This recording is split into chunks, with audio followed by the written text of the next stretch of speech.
was one of the coldest nights of Atlanta. I had just hit 17 and felt like I could conquer the world. So when my buddies dared me to break into this rundown house and film myself wandering around for 10 minutes, I was like, bet, without even thinking twice. They said it would be easy because nobody had lived there for years. I thought it would be a quick thrill, and I'd later post it online and get views. The house was on the edge of town, in a rundown neighborhood with an overgrown yard and boarded-up windows.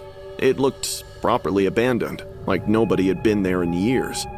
I went around to the back and found a window with broken glass and climbed through. My phone was already recording. I needed 10 minutes of footage to prove I'd done it.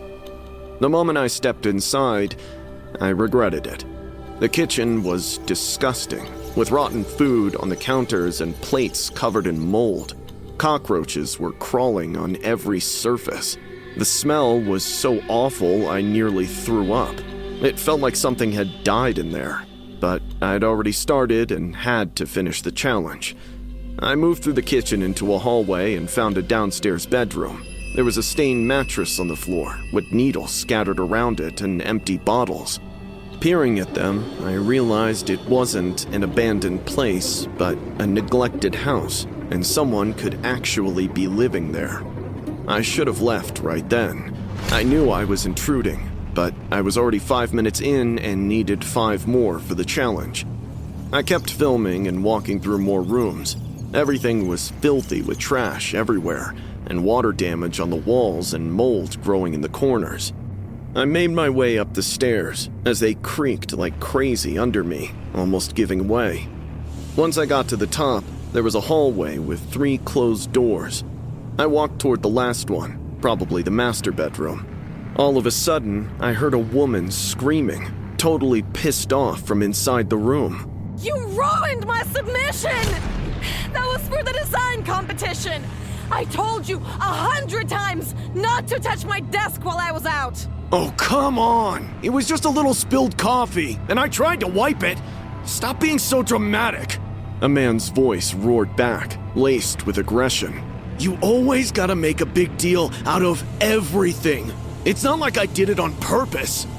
My stomach dropped. Someone was definitely in there. Then, out of nowhere, I heard a super loud smack. The woman cried out in pain and started bawling. My first thought was that it was a homeless couple living in the abandoned house and having a domestic dispute. I should have run and gotten out, but some stupid part of me thought this would make my video even better. So I crept closer to the door with my phone still recording. It was slightly ajar and I peeked inside. What I saw made my heart stop. The guy was just standing there in front of the mirror, wearing only his boxers. His face was a mess, caked with thick, smudged makeup. He was arguing with his reflection, switching between a deep man's voice and a woman's voice. The woman's voice would scream something, and then the guy's voice would scream right back. He was having a full-blown argument with himself in the mirror. As I raised my phone to get a decent shot, he suddenly shut up. I froze. I didn't move or breathe as I watched him stiffen as well. After a second, he slowly turned his head and looked right at me.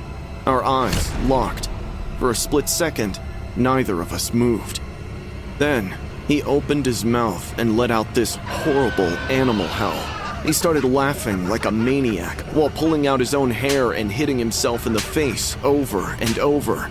I turned and sprinted out of the hallway and down the stairs. I could hear him behind me, running and laughing and screaming. His footsteps pounded down the stairs. I got to the kitchen, jumped through the broken window. I landed in the backyard. I kept running without looking back until I got to my car. I hurriedly got in and locked the doors. My hands were shaking so badly I could barely get the key in the ignition. I looked back at the house. He was standing in the backyard in just his underwear and covered in makeup, staring at my car. He started walking toward me slowly, still laughing. I started the car and floored it. I got out of there as fast as I could. I kept checking my rearview mirror and making sure he wasn't following me. He wasn't.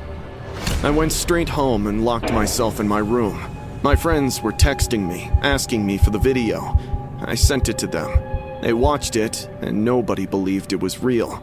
They thought I'd staged it and hired an actor, that the whole thing was fake. But it wasn't fake. It was real. That man was real. I called the police and told them what happened. They said they'd check it out.